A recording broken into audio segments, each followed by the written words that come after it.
Hello friends, आज की इस वीडियो में हम लोग सॉल्व करेंगे एक सीयूईटी प्रैक्टिस सेट को। ये जो प्रैक्टिस सेट है ये फिजिकल एजुकेशन सब्जेक्ट का है, तो इस वीडियो को एंड तक देखिएगा। ये वीडियो आपके सीयूईटी एग्जाम 2024 के लिए काफ़ी ज़्यादा हेल्पफुल रहेगा। तो विदाउट वेस्टिंग एनी टाइम हम स्टार्ट करते हैं इस वीडियो को। तो दोस्तों, इस पेपर को सॉल्व करने से पहले, इस सेट को सॉल्व करने से पहले हमें जनरल इंस्ट्रक्शंस को पढ़ लेना चाहिए जो कि ऊपर दिए गए हैं। इस जनरल इंस्ट्रक्शन में हमारे पास दो इंस्ट्रक्शंस दिए गए हैं। सबसे पहला इंस्ट्रक्शन में हमें बोला जा रहा है इस पूरे पेपर में 50 क्वेश्चंस हैं जो कि सभी क्वेश्चन एमसीक्यू पैटर्न पर बेस्ड है। सेकंड, इसके अंदर इंस्ट्रक्शन हमें दिया गया है इस पूरे पेपर में 50 क्वेश्चंस हैं जिसमें से 40 क्वेश्चंस हमें अटेम्प्ट करने हैं। तो चलिए स्टार्ट करते हैं। सबसे पहले क्वेश्चन है इसको सॉल्व करना। सबसे पहला क्वेश्चन है, any physical behaviour intentionally aimed to harm others is known as. Hostile aggression बोलते हैं, इंस्ट्रूमेंटल एग्रेशन बोलते हैं, निगेटिव एग्रेशन बोलते हैं या असर्टिव एग्रेशन बोलते हैं। तो इसको दोस्तों हम कहते हैं हॉस्टाइल एग्रेशन। तो यहाँ पर जो ऑप्शन नंबर ए है वो यहाँ पे करेक्ट आंसर हो जाएगा। नेक्स्ट क्वेश्चन है, पर Henrik Ling had established the royal institute of gymnastics where students were trained in 3 different phases, which of the following is not one of the phases. Options हमारे पास दिए गए हैं, medical gymnastics, educational gymnastics, military gymnastics, professional gymnastics. तो इसका answer होगा दोस्तों हमारा option number B, educational gymnastics. Next question है, games and sports are a means of. इसका मतलब गेम्स एंड स्पोर्ट्स किस चीज़ का मीन्स है। तो दोस्तों जो गेम्स एंड स्पोर्ट्स होते हैं वो मीन्स होते हैं नेशनल एंड इंटरनेशनल इंटीग्रेशन का। तो यहाँ पर जो ऑप्शन नंबर ए है वो यहाँ पे करेक्ट आंसर हो जाएगा। नेक्स्ट क्वेश्चन है, Olympic games were organized first time in. इसका मतलब जो ओलंपिक गेम्स होते हैं वो सबसे पहली बार कब ऑर्गेनाइज करे गए थे। तो दोस्तों ओलंपिक गेम्स जो है वो सबसे पहली बार ऑर्गेनाइज करे गए थे 776 बीसी में। तो यहाँ पर जो ऑप्शन नंबर डी है वो यहाँ पे करेक्ट आंसर हो जाएगा। नेक्स्ट क्वेश्चन है जिसमें लिखा हुआ है आइडेंटिफाई द फॉलोइंग टेस्ट। इसका मतलब हमारे पास एक टेस्ट का डायग्राम दिया गया है, हमें आइडेंटिफाई करना है और बताना है कि ये कौन सा टेस्ट है। तो दोस्तों जैसे कि आप देख पा रहे हैं ये जो टेस्ट है ये है हमारा मॉडिफाइड पुशअप्स। तो यहाँ पर जो ऑप्शन नंबर ए है वो यहाँ पे करेक्ट आंसर हो जाएगा। नेक्स्ट क्वेश्चन है, who won 4 gold medals in Berlin Olympic games 1936। इसका मतलब दोस्तों बर्लिन ओलंपिक गेम्स 1936 में किसने 4 गोल्ड मेडल्स जीते थे। तो इसका आंसर होगा Jesse Owens. Option number B इसका करेक्ट आंसर हो जाएगा। नेक्स्ट क्वेश्चन है, इसमें कह रहा है identify the kind of strength training exercise shown in the picture. इसका मतलब हमारे पास एक डायग्राम दिया गया है जिसमें हमें स्ट्रेंथ ट्रेनिंग एक्सरसाइज शो की जा रही है। ये कौन सा टाइप का स्ट्रेंथ ट्रेनिंग एक्सरसाइज है ये हमें बताना है। ऑप्शन जिसके यहाँ पे हैं साइड में आप देख पा रहे हैं सबसे ऊपर, आइसोटोनिक, आइसोमेट्रिक, आइसोकाइनेटिक या नन ऑफ दीज। तो इसका आंसर होगा हमारा option number B, isometric. Next question है, which of the following method is used to increase load in circuit training. इसका मतलब वो कौन सा मेथड है जो कि सर्किट ट्रेनिंग में लोड को इंक्रीज करने के लिए यूज किया जाता है। तो इसका आंसर होगा दोस्तों हमारा all of the above. Option D इसका करेक्ट आंसर होगा। नेक्स्ट क्वेश्चन है, sway back is also known as. इसका मतलब स्वे बैक को हम और किस नाम से जानते हैं। तो स्वे बैक को हम लॉर्डोसिस के नाम से जानते हैं। तो ऑप्शन नंबर ए यहाँ पे करेक्ट आंसर हो जाएगा। नेक्स्ट क्वेश्चन है, in swimming a swimmer gets propelled faster in the forward direction if she pushes the water faster in the backward direction. This is an application of which law of motion given by the Newton. तो दोस्तों इस case में, swimming के case में, swimmer के case में, जैसे कि आप पढ़ पा रहे हैं यहाँ पर न्यूटन का थर्ड लॉ अप्लाई होता है। तो ऑप्शन नंबर सी यहाँ पे करेक्ट आंसर हो जाएगा। नेक्स्ट क्वेश्चन है जो कि एक मैच द फॉलोइंग का क्वेश्चन है। इसमें हमारे पास दिया गया है लेफ्ट हैंड साइड पे अलग अलग postural deformities, right hand side पे इनके करेक्टिव मेजर्स, हमें इन्हें मैच करना है। तो अगर दोस्तों आप इन्हें मैच करेंगे तो यहाँ पर जो ऑप्शन नंबर सी है वो यहाँ पे करेक्ट आंसर हो जाएगा। नेक्स्ट क्वेश्चन है question number 12, emotionally unstable, anxiety, sadness are attributes of which personality dimension. इसका मतलब इमोशनली अनस्टेबल रहना, एंग्जाइटी, सैडनेस, ये सभी एट्रीब्यूट्स कौन से पर्सनैलिटी डायमेंशन के हैं। तो दोस्तों ये सभी ट्रेड्स न्यूरोटिसिज्म जो पर्सनालिटी डायमेंशन है उनके हैं। ऑप्शन नंबर बी यहाँ पे करेक्ट आंसर हो जाएगा। नेक्स्ट क्वेश्चन है, the term terrace training is also used for dash method. इसका मतलब जो टेरेस ट्रेनिंग जो टर्म है ये कौन से मेथड के लिए यूज किया जाता है। कॉन्टिन्यूस ट्रेनिंग के लिए, फार्टलेक ट्रेनिंग के लिए, इंटरवल ट्रेनिंग के लिए या रेपिटेशन ट्रेनिंग के लिए।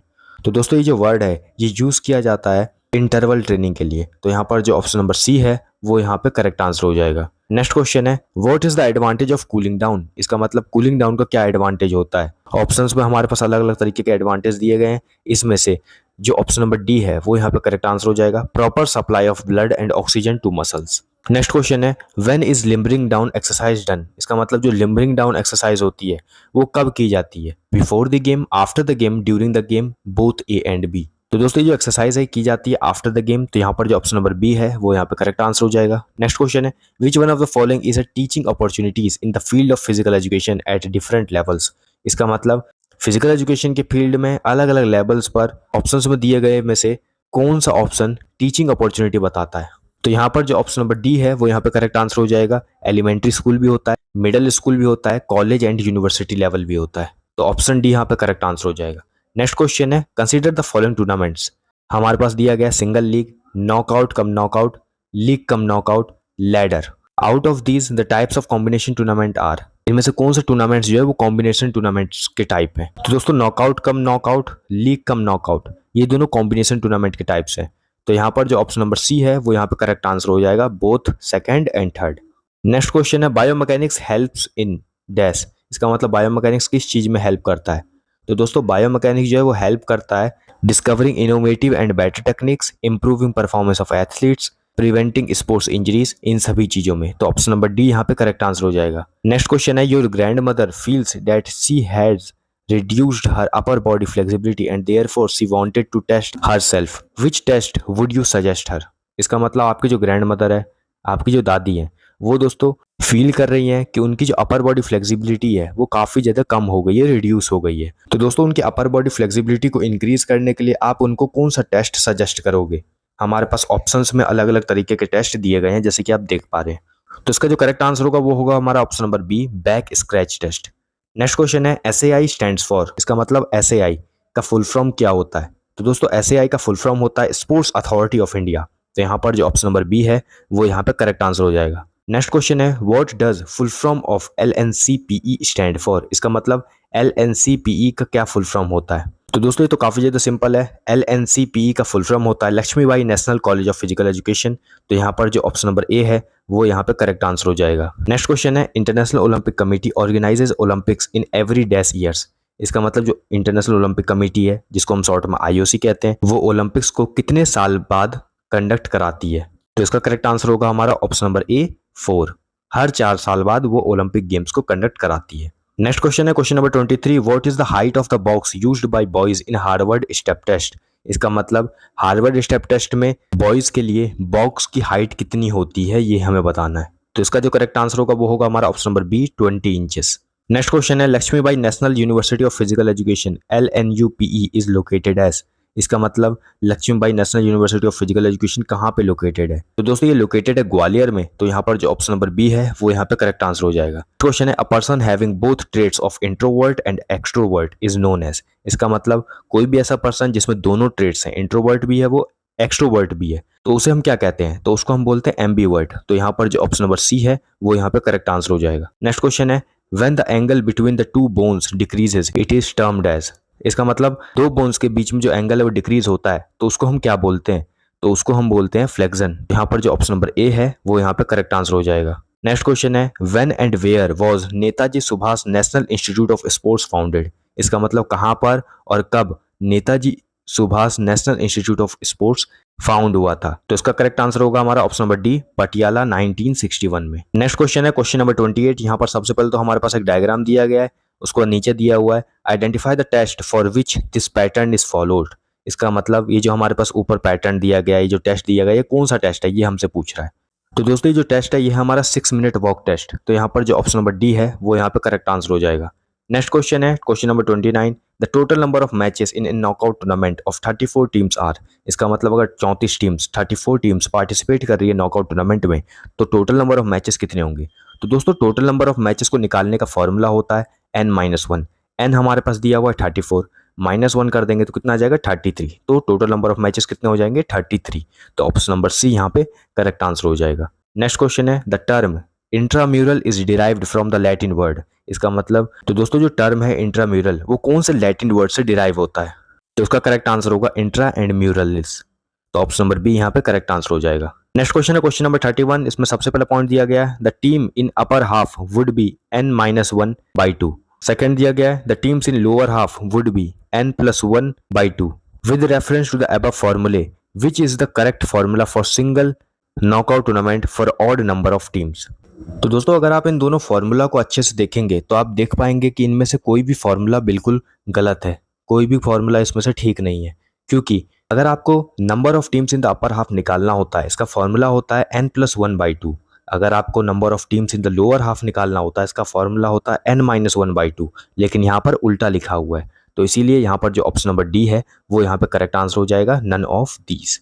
नेक्स्ट क्वेश्चन है what is the exact duration of Olympic games. Olympic games का एग्जैक्ट ड्यूरेशन कितना होता है, कितने दिन के लिए चलता है? तो ये चलता है 16 डेज के लिए। तो यहाँ पर जो ऑप्शन नंबर डी है वो यहाँ पे करेक्ट आंसर हो जाएगा। नेक्स्ट क्वेश्चन है who is the first president of FIFA. FIFA के पहले प्रेसिडेंट कौन थे? इसका जो करेक्ट आंसर होगा वो होगा option number A, Robert Gurin. Next question है question number 34 which sport is BCCI associated with. इसका मतलब बीसीसीआई कौन से स्पोर्ट्स से एसोसिएटेड है? तो ये एसोसिएटेड है क्रिकेट से। तो यहाँ पर जो ऑप्शन नंबर डी है वो यहाँ पे करेक्ट आंसर हो जाएगा। नेक्स्ट क्वेश्चन है which of the following is not an area of concern in rehabilitation. तो इसका जो करेक्ट आंसर होगा वो होगा हमारा option number B, disability rehabilitation. ये रिहेबिलिटेशन में किसी भी तरीके का एरिया ऑफ कंसर्न नहीं है। नेक्स्ट क्वेश्चन है question number 36 endomorphic people are dash. इसका मतलब जो एंडोमॉर्फिक पीपल होते हैं वो कौन होते हैं, कैसे होते हैं? तो दोस्तों जो एंडोमॉर्फिक पीपल होते हैं वो ओबेज होते हैं। तो ऑप्शन नंबर ए यहाँ पे करेक्ट आंसर हो जाएगा। नेक्स्ट क्वेश्चन है which of the following is not N occupational hazard. मतलब इनमें से कौन सा ऑक्यूपेशनल हजार्ड नहीं है? इसका करेक्ट आंसर होगा हमारा option number C, nuclear hazard. Next question है Arjun is diagnosed with a postural deformity in which the shoulders are drawn forward, the head is extended and the chin points forward. It happened due to Arjun's poor posture while sitting and standing and faulty furniture. What kind of postural deformity is found in Arjun? तो दोस्तों अर्जुन के case में हमने जो भी अभी तक symptoms पढ़े इसके थ्रू हमें ये बताना है कि इसको अर्जुन को कौन सी पोस्चरल डिफॉर्मिटी है। तो दोस्तों ये सभी सिम्टम्स जो है अर्जुन को, ये सभी सिम्टम्स राउंड शोल्डर्स के हैं। तो ऑप्शन नंबर सी यहाँ पे करेक्ट आंसर हो जाएगा। नेक्स्ट क्वेश्चन है question number 39 which one of the following is an unhealthy habit. मतलब हमारे पास ऑप्शंस में कुछ अलग अलग हैबिट्स दिए गए हैं, इनमें से कौन सी हैबिट अनहेल्दी हैबिट है? तो यहाँ पर जो ऑप्शन नंबर डी है eating without washing one's hand, ये दोस्तों एक अनहेल्दी हैबिट है। तो ऑप्शन नंबर डी यहाँ पे करेक्ट आंसर हो जाएगा। नेक्स्ट क्वेश्चन है question number 40 diseases that spread from one person to another are called dash. इसका मतलब वो सभी डिजीज जो कि एक पर्सन से दूसरे पर्सन में फैलते हैं वो कौन से डिजीज कहलाते हैं? तो दोस्तों ये जो डिजीज है वो कहलाते हैं नॉन कम्युनिकेबल डिजीज। तो यहाँ पर जो ऑप्शन नंबर सी है वो यहाँ पे करेक्ट आंसर हो जाएगा। नेक्स्ट क्वेश्चन है scoliosis can be corrected bye swimming using dash stroke technique. इसका मतलब जो स्कोलियोसिस डिफॉर्मिटी है उसको ठीक किया जा सकता है स्विमिंग के थ्रू यूज करके एक टेक्निक को, एक स्ट्रोक टेक्निक को। वो कौन सा टेक्निक है? तो दोस्तों वो है हमारा ब्रेस्ट स्ट्रोक टेक्निक। तो यहाँ पर जो ऑप्शन नंबर ए है वो यहाँ पे करेक्ट आंसर हो जाएगा। नेक्स्ट क्वेश्चन है what is the formula to divide an odd number of teams in the upper half for a knockout fixture. इसका मतलब नॉकआउट टूर्नामेंट है, ऑड नंबर ऑफ टीम्स है, number of teams in the upper half को निकालने का क्या formula होता है? तो दोस्तों इसका सिंपल सा फॉर्मूला होता है n+1/2। तो ऑप्शन नंबर ए यहाँ पे करेक्ट आंसर हो जाएगा। नेक्स्ट क्वेश्चन है identify the odd one, question number 43, जिसमें हमारे पास अलग अलग टेस्ट के डायग्राम्स दिए गए हैं, इसमें से हमें ऑड वन निकालना है। तो दोस्तों जैसे कि आप देख पा रहे हैं इसमें हमारे पास स्टार्टिंग के जो 3 टेस्ट दिए गए हैं ये सभी Rikli and Jones senior citizen test का पार्ट है, और लास्ट में जो हमें टेस्ट दिया गया है वो है Harvard step test. Harvard step test यहाँ पर क्या है दोस्तों, हार्वर्ड स्टेप टेस्ट यहाँ पर ऑड है तो उसी को हम आउट कर देंगे। तो यहाँ पर दोस्तों जो ऑप्शन नंबर ए है वो यहाँ पे करेक्ट आंसर हो जाएगा। नेक्स्ट क्वेश्चन है question number 44 Newton's first law of motion is known as. इसका मतलब न्यूटन के पहले लॉ को क्या बोला जाता है? तो दोस्तों इसे लॉ ऑफ इनर्शिया बोला जाता है। तो ऑप्शन नंबर ए यहाँ पे करेक्ट आंसर हो जाएगा। नेक्स्ट क्वेश्चन है जो कि एक मैच द फॉलोइंग का क्वेश्चन है। इसमें हमारे पास 2 अलग अलग लिस्ट दी गई है, लिस्ट 1 लिस्ट 2। लिस्ट 1 में हमारे पास दिया गया है abrasion, green stick fracture, shoulder dislocation, lack of fitness. List 2 में हमारे पास दिया गया है joint injury, soft tissue injury, cause of sports injury, bone injury. हमें इन्हें मैच करना है। तो दोस्तों आप इन्हें मैच करेंगे तो यहाँ पर जो ऑप्शन नंबर ए है वो यहाँ पे करेक्ट आंसर हो जाएगा। नेक्स्ट क्वेश्चन है which of the following injuries involves the use of mice procedure for its treatment. इसका मतलब वो कौन सी इंजरी है जिसमें माइस प्रोसीजर का यूज किया जाता है ट्रीटमेंट करने के लिए? तो दोस्तों वो जो इंजरी है वो है हमारी स्प्रेन। तो यहाँ पर जो ऑप्शन नंबर सी है वो यहाँ पे करेक्ट आंसर हो जाएगा। नेक्स्ट क्वेश्चन है the Swedish word meaning speed play is. तो इसका करेक्ट आंसर होगा फार्टलेक। तो ऑप्शन नंबर बी यहाँ पे करेक्ट आंसर हो जाएगा। नेक्स्ट क्वेश्चन है fracture in which the broken ends of the bones are jammed together is called. इसका मतलब वो कौन सा फ्रैक्चर होता है जिसमें हमारे बोन्स के जो ब्रोकन एंड्स होते हैं वो आपस में जैम हो जाते हैं, वो कौन सा फ्रैक्चर है? तो वो है दोस्तों हमारा impacted fracture. Option number B यहाँ पे करेक्ट आंसर हो जाएगा। नेक्स्ट क्वेश्चन है which of the following soft tissue injury results in black and blue mark. इसका मतलब कौन सी सॉफ्ट टिश्यू इंजरी है जिससे लास्ट में ब्लैक और ब्लू मार्क हो जाता है? तो वो है दोस्तों हमारा ब्रूसेस। ऑप्शन नंबर सी यहाँ पे करेक्ट आंसर हो जाएगा। लास्ट क्वेश्चन है the letter M in MICE stand for. इसका मतलब जो अभी हमने ऊपर माइस प्रोसीजर को देखा, इस माइस प्रोसीजर में एम जो लेटर है इसका क्या मतलब होता है, तो ऑप्शन नंबर बी यहाँ पे करेक्ट आंसर हो जाएगा। तो यहाँ पर दोस्तों हमने प्रैक्टिस सेट 3 को भी अच्छे से सॉल्व कर लिया है। आई होप दोस्तों ये जो वीडियो है ये आपके लिए हेल्पफुल रही होगी। अगर दोस्तों ये वीडियो आपको अच्छी लगी है तो इस वीडियो को लाइक कीजिए, इस वीडियो को शेयर कीजिए अपने दोस्तों के साथ। और दोस्तों अगर आप ऐसी ही वीडियोस को देखते रहना चाहते हैं तो इस चैनल को सब्सक्राइब कीजिए। तब तक के लिए दोस्तों all the best, stay tuned with us.